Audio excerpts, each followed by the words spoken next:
Assalamualaikum warahmatullahi wabarakatuh. Senang sekali saudara, saya Afla Nadia. Kali ini dapat menemani Anda dalam talk show kita bersama dengan Loguan Lai Specialist Center. Dan tentunya hari ini kita akan membahas seputar kesehatan, di mana kita akan membahas mengenai stroke, tumor otak, dan juga masalah kandungan. Dan sudah hadir bersama saya dua dokter spesialis. Saya perkenalkan terlebih dahulu Dr. Muhammad Supion bin Haji Dimin, spesialis bedah saraf. Selamat pagi, Assalamualaikum dok. Selamat pagi, Assalamualaikum. Baik, dan juga dokter kedua adalah Dr. Lo Kapin, spesialis kandungan dan juga penyakit kewanitaan. Selamat pagi, Assalamualaikum. Selamat pagi. Luar biasa sekali, dan kita akan membahas mengenai yang tadi sudah saya sebutkan, stroke, kemudian juga tumor otak, dan juga masalah kandungan dan juga penyakit kewanitaan. Saya ingin pertama sekali kepada Dr. Supion, kita akan membahas mengenai tumor terlebih dahulu, dokter. Seperti apa sebenarnya tumor otak ini, dok? Begitu. Kalau kita lihat tumor otak secara keseluruhannya, kita tahu bahwa ada dua jenis tumor otak. Pertama, adakah tumor itu jenis kanker, atau satu lagi yang kita panggil bukan kanker. So, inilah dua tumor yang paling biasa kita tahu untuk pesakit-pesakit yang mempunyai penyakit tumor di otak. Begitu juga di otak, kita mempunyai penyakit yang kita panggil kista juga. Walaupun kita lebih melihat kepada seorang yang ada tumor otak, begitu. Tapi kista di otak ini kebanyakan mereka bukan tumor, cuma hanya perkembangan satu tisu itu menjadi kista dan dia membesar di otak. Tapi kalau kita bilang sebagai kanker, dia adalah satu tumor yang merebak dan membesar dan infiltrasi kepada seluruh bagian tisu otak tersebut. Manakala tumor yang bukan kanker atau dipanggil benign, ini adalah tumor itu hanya membesar dan dia akan menekan kepada bagian otak tersebut. Jadi dengan tanda-tanda ataupun dengan adanya penyakit-penyakit itu, maka pesakit akan mempunyai tanda-tanda yang tertentu. Baik dokter, kalau misalnya kita sebutkan di sini kan ada stroke dan juga tumor otak. Stroke ini kan juga menyerang bagian otak hingga kemudian tubuh kita, kalau saya tidak salah, tubuh kita juga terganggu penggunaannya seperti itu. Apa perbedaan antara keduanya, dok? Perbedaan yang pertama ialah kita lihat kepada penyebabnya ataupun apa yang dipanggil patologi.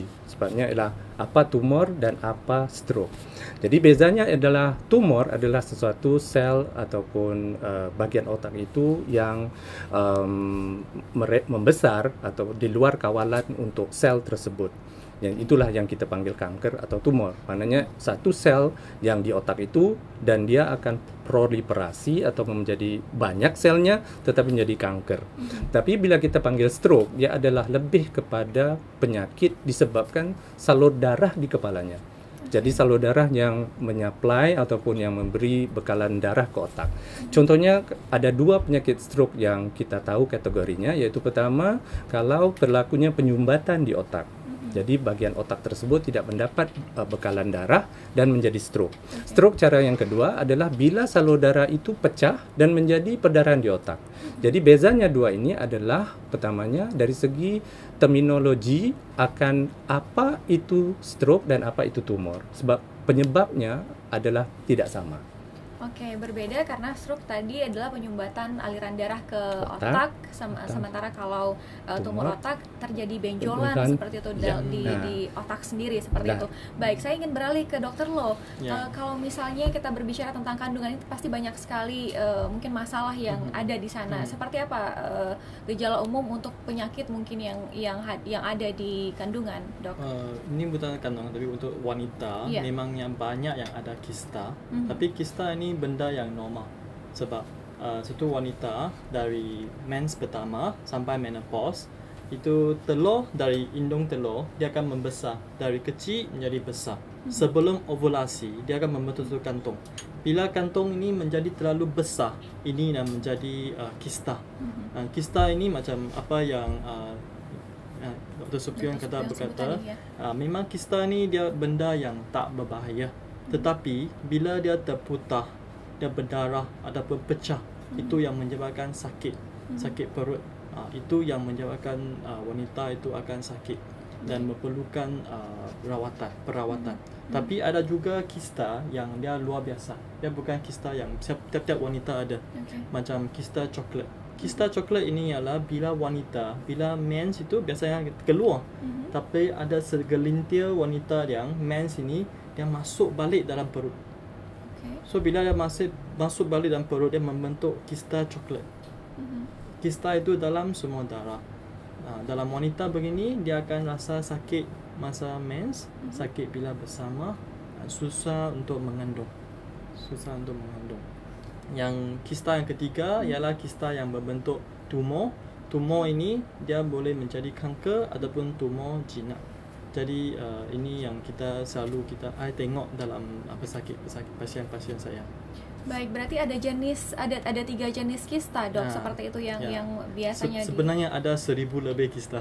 Tapi yang ini yang paling umum ini 3. Ini 3. Ya. Baik, jika berbicara tentang kista sendiri, Dok, saya juga sebagai perempuan seperti itu, dari umur berapa mungkin siapa yang paling sering diserang oleh kista ini? Kista ini biasanya bila muda, sebab dia belum datang mens, ovulasi belum berlaku, biasanya tak ada kista lagi. Lepas dia mula ada mens pertama, dia lebih cenderung dapat kista ni.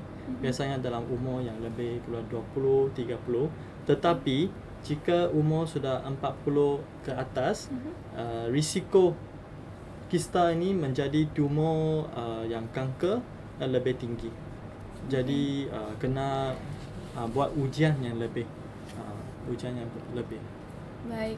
Oke, tentunya juga kita sebagai wanita tentunya, kebanyakan wanita tentunya harus benar-benar menjaga area kewanitaannya tentunya. Betul. Dari hal-hal yang seperti ini ya, Dok ya. Nanti juga kita akan membahas mengenai gejala-gejalanya supaya nanti penonton juga bisa tahu, bisa paham juga tentang penyakit kewanitaan ini. Tapi sebelumnya saya juga ingin tahu, Dr. Supion, seperti apa kemudian siapa saja yang bisa terserang tumor dan juga stroke ini, Dok? Apakah semua umur atau ada umur-umur tertentu?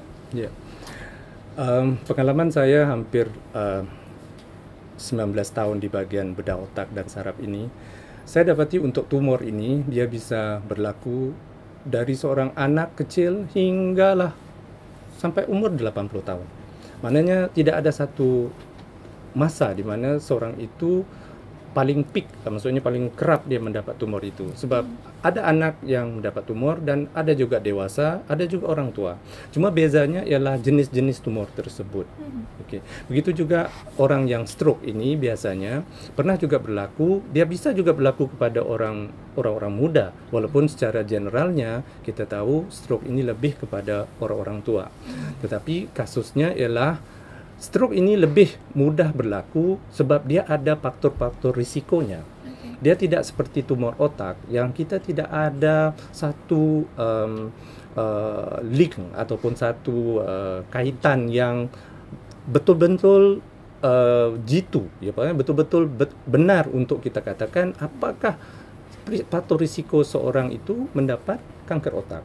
Jadi dari segi perawatan ataupun dari segi seseorang itu mendapat tumor dan seorang itu mendapat stroke, saya rasa lebih kepada kita bisa untuk memberi satu program kesehatan atau memberi nasihat kepada pesakit untuk menghindari stroke daripada kita menghindari kanker otak.